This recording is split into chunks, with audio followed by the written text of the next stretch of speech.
పశ్చిమ దిశగా పయనించే అతిపెద్ద నది నర్మదా.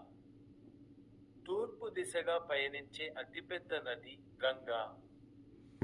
అత్యధిక వర్షపాతం సంభవించే ప్రాంతం మాసిన్ రామ్, మేఘాలయ రాష్ట్రం.